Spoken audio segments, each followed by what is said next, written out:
তেওঁ হৈছে পৃথিৱীৰ আটাইতকৈ পৰিষ্কাৰ প্ৰধানমন্ত্ৰী। তেওঁৰ সমান সূচীবায়ুগ্ৰস্ত কোনো নাই। বোকাৰ কাষ নাচাপে তেওঁ। হয়, নৰেন্দ্ৰ মোদীৰ কথাকেই কৈছোঁ। মৌমাখিৰ দৰে তেওঁ, কিয়নো সুগন্ধি ফুলতহে পৰিব খোজে তেওঁ। সম্পদত যায় কিন্তু বিপদত নাযায়। য'ত কিবা এটা ভাল হয় আপুনি তাতেই দেখা পাব নৰেন্দ্ৰ মোদীক। আপোনাৰ ভাল খবৰ পালেই অভিনন্দন জনাবলৈ দৌৰ মাৰিব নৰেন্দ্ৰ মোদী। কিন্তু আপোনাৰ বিপদৰ সময়ত হাজাৰ ৰাউচি জুৰি মাতিলেও কাষ চাপি নাহে এইজনা চকীদাৰ, কিয়নো তেওঁ অতিকৈ পৰিষ্কাৰ। শেহতীয়াকৈ ভাৰতৰ ক্ৰিকেট দলৰ প্ৰতিভাৱান খেলুৱৈসকলে দক্ষিণ আফ্ৰিকাক পৰাস্ত কৰি ভাৰতলৈ কঢ়িয়াই আনিছে T20 বিশ্বকাপৰ খিতাপ।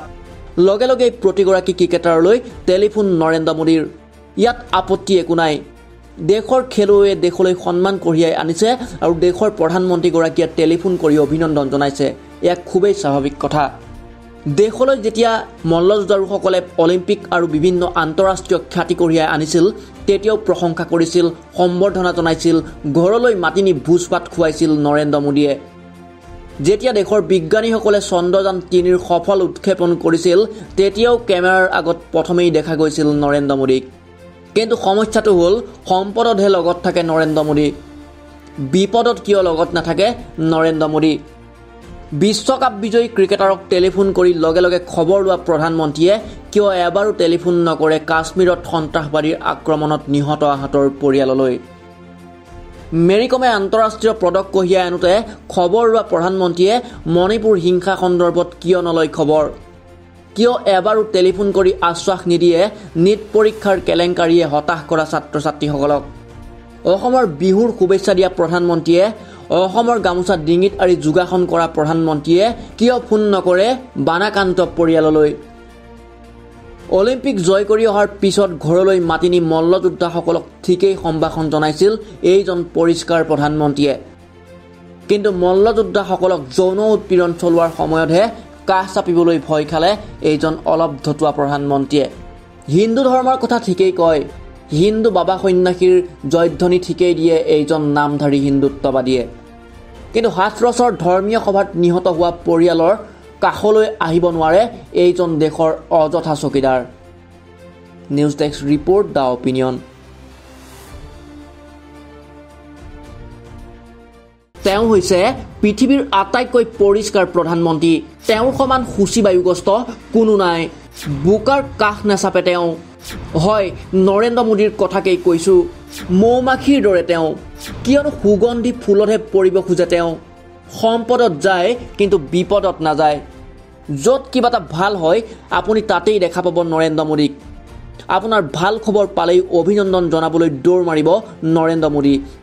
কিন্তু আপোনাৰ বিপদৰ সময়ত হাজাৰ ৰাউচি জুৰি মাতিলেও কাষ চাপি নাহে এইজনা চকীদাৰ, কিয়নো তেওঁ অতিকৈ পৰিষ্কাৰ। শেহতীয়াকৈ ভাৰতৰ ক্ৰিকেট দলৰ প্ৰতিভাৱান খেলুৱৈসকলে দক্ষিণ আফ্ৰিকাক পৰাস্ত কৰি ভাৰতলৈ কঢ়িয়াই আনিছে T20 বিশ্বকাপৰ খিতাপ। লগে লগে প্ৰতিগৰাকী ক্ৰিকেটাৰলৈ টেলিফোন নৰেন্দ্ৰ মোদীৰ। ইয়াত আপত্তি একো নাই। দেশৰ খেলুৱৈয়ে দেশলৈ সন্মান কঢ়িয়াই আনিছে আৰু দেশৰ প্ৰধানমন্ত্ৰীগৰাকীয়ে টেলিফোন কৰি অভিনন্দন জনাইছে। এয়া খুবেই স্বাভাৱিক কথা। দেশলৈ যেতিয়া মল্লযুঁজাৰুসকলে অলিম্পিক আৰু বিভিন্ন আন্তঃৰাষ্ট্ৰীয় খ্যাতি কঢ়িয়াই আনিছিল তেতিয়াও প্ৰশংসা কৰিছিল, সম্বৰ্ধনা জনাইছিল, ঘৰলৈ মাতি নি ভোজ ভাত খুৱাইছিল নৰেন্দ্ৰ মোদীয়ে। যেতিয়া দেশৰ বিজ্ঞানীসকলে চন্দ্ৰযান 3ৰ সফল উৎক্ষেপণ কৰিছিল তেতিয়াও কেমেৰাৰ আগত প্ৰথমেই দেখা গৈছিল নৰেন্দ্ৰ মোদীক। কিন্তু সমস্যাটো হ'ল সম্পদতহে লগত থাকে নৰেন্দ্ৰ মোদী, বিপদত কিয় লগত নাথাকে নৰেন্দ্ৰ মোদী। বিশ্বকাপ বিজয়ী ক্ৰিকেটাৰক টেলিফোন কৰি লগে লগে খবৰ লোৱা প্ৰধানমন্ত্ৰীয়ে কিয় এবাৰো টেলিফোন নকৰে কাশ্মীৰত সন্ত্ৰাসবাদীৰ আক্ৰমণত নিহত আহতৰ পৰিয়াললৈ? মেৰিকমে আন্তঃৰাষ্ট্ৰীয় পদক কঢ়িয়াই আনোতে খবৰ লোৱা প্ৰধানমন্ত্ৰীয়ে মণিপুৰ হিংসা সন্দৰ্ভত কিয় নলয় খবৰ? কিয় এবাৰো টেলিফোন কৰি আশ্বাস নিদিয়ে নীট পৰীক্ষাৰ কেলেংকাৰীয়ে হতাশ কৰা ছাত্ৰ ছাত্ৰীসকলক? অসমৰ বিহুৰ শুভেচ্ছা দিয়া প্ৰধানমন্ত্ৰীয়ে, অসমৰ গামোচা ডিঙিত আৰি যোগাসন কৰা প্ৰধানমন্ত্ৰীয়ে কিয় ফোন নকৰে বানাকান্ত পৰিয়াললৈ?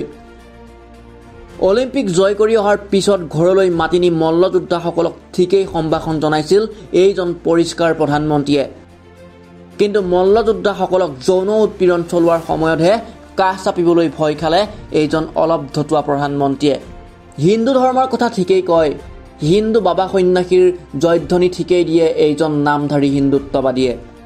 কিন্তু হাথৰছৰ ধৰ্মীয় সভাত নিহত হোৱা পৰিয়ালৰ কাষলৈ আহিব নোৱাৰে এইজন দেশৰ অযথা চকীদাৰ। News desk report the opinion.